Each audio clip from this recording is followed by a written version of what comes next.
Friends, today I want to talk about a man whose story is the story of India itself. A man who faced immense darkness but brought light to millions. His name was Dr. Bhimrao Ramji Ambedkar, but we lovingly call him Babasaheb. He was not just a leader, he was a thinker, he was a writer, he was a revolutionary. Above all, he was a great humanitarian. He dreamed of an India where every person is treated with dignity, where there is no high or low, no rich or poor, just Indians. This dream became his life's mission, a mission for justice and equality for all. Imagine a towering figure, a beacon of hope for those who had no voice. That was Babasaheb Ambedkar. His journey was not easy. It was filled with pain and struggle. But he turned that pain into power. He did not just complain about the darkness. He lit a lamp of knowledge and courage. His life reminds us one person, with true conviction and compassion, can move mountains and change a nation's destiny. Dr. Ambedkar was born on April 14, 1891, in a small town called Emichau in Madhya Pradesh. He was born into the Mahar caste, which was considered untouchable at that time. From a very young age, he had to face the bitter reality of discrimination.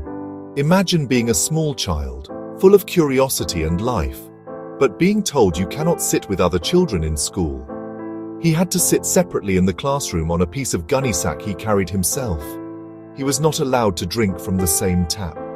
The school peon poured water for him from a distance. These experiences left deep scars on his young mind. Think of the pain of a thirsty child denied water because of his birth. He once described an incident on the road to meet his father. They were well dressed, but the station master changed when he learned their caste.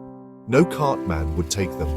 They paid double and drove the cart themselves. The cartman walked beside, feeling polluted.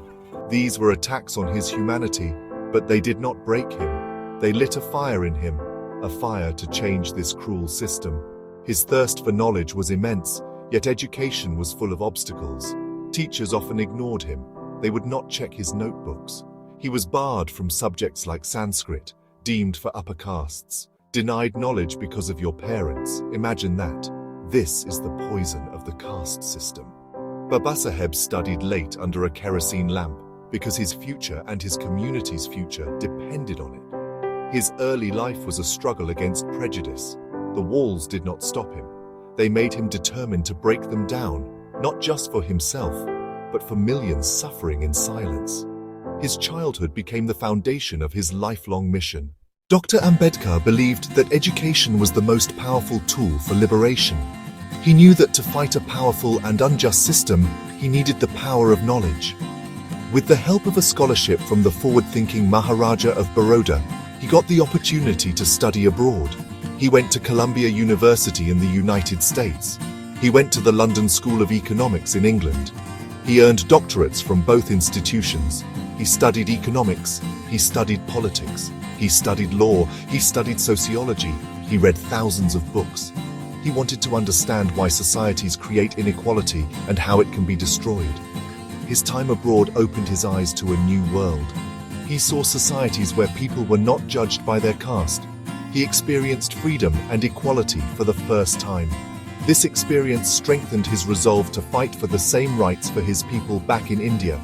He realized that the fight for India's freedom from the British was important, but the fight for social freedom for his people was even more important. What good is a free nation if its own people are not free from within? He returned to India not just as a highly educated man, but as a warrior armed with knowledge, ready to challenge the centuries-old oppressive social structure of his homeland. Upon his return, he started his real fight. He used his pen as his sword. He started newspapers like Muknayak, leader of the voiceless, to give a voice to the Dalits. He wrote powerful articles and books exposing the evils of the caste system and untouchability. He organized his people. He told them to educate. He told them to agitate. He told them to organize. He also led peaceful protests to claim basic human rights. One of the most famous was the Mahad Satyagraha in 1927. He led thousands of Dalits to drink water from a public tank in the town of Mahad, which they were forbidden from using. This was not just about water. It was a powerful statement for equality.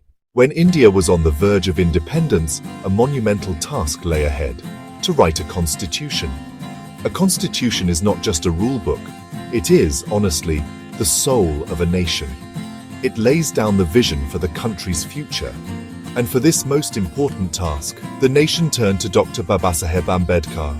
He was appointed as the chairman of the drafting committee of the Constituent Assembly. This was a recognition of his legal brilliance, his deep understanding of society, and his unwavering commitment to justice. He took on this responsibility with incredible dedication, working tirelessly for almost 3 years, to create a document that would unite a diverse country like India.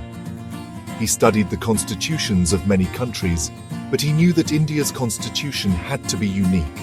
It had to address India's unique problems, especially the problem of social inequality. He made sure that the principle of justice, liberty, equality, and fraternity were not just words, but woven into the fabric of the Constitution. He championed the inclusion of fundamental rights for every citizen, regardless of their caste, religion, gender, or place of birth. One of his greatest contributions was the abolition of untouchability. He made sure the Constitution legally banned untouchability in any form, making it punishable. This was a revolutionary step. For the first time, the law declared that no one could be treated as untouchable. He also introduced reservations in education, reservations in government jobs for the scheduled castes and for the scheduled tribes. He knew legal equality alone was not enough. To bring centuries of oppressed people to the same starting line, they needed a helping hand. Dr. Ambedkar also fought for the rights of women. He believed community progress is measured by how women progress. As the chief architect of our Constitution, Dr. Ambedkar did not just give us laws. He gave us a moral compass to guide the nation toward a more equal and just future. Dr. Ambedkar's work did not end with the Constitution. His message continues to inspire millions of people in India and around the world. His core message was simple yet profound. All human beings are equal and deserve to be treated with dignity. He taught us that the accident of birth should not decide a person's destiny. He gave us the dream of a Prabuddha Bharat, an enlightened India, free from the darkness of caste and prejudice. The impact of his work is visible all around us today.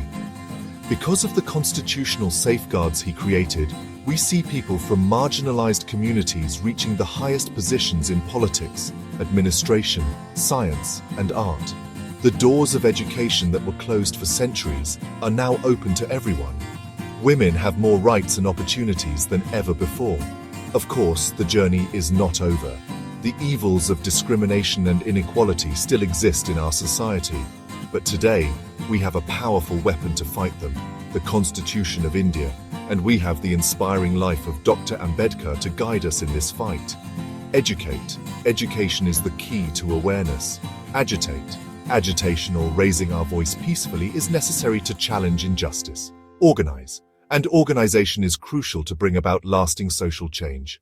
Dr. Ambedkar's life reminds us that we cannot be silent spectators to injustice. We all have a role to play in building a better society. Whether the injustice is happening to someone in our neighborhood or in a distant village, it is our collective responsibility to speak up. This is the true meaning of being a citizen of the India that Babasaheb dreamed of. So friends, let us not just celebrate Dr. Ambedkar on his birth anniversary. Let us try to understand his thoughts and walk on the path he has shown us. Let us read his writings. Let us teach our children about his struggle and his vision. Let us pledge to treat every person with respect, without any discrimination. The best tribute to Babasaheb Ambedkar is to build an India where his dream of equality and justice becomes a reality for every single person. Let us come together to create a society where every mind is free, every heart is full of compassion, and every individual can reach their fullest potential. Jai Hind.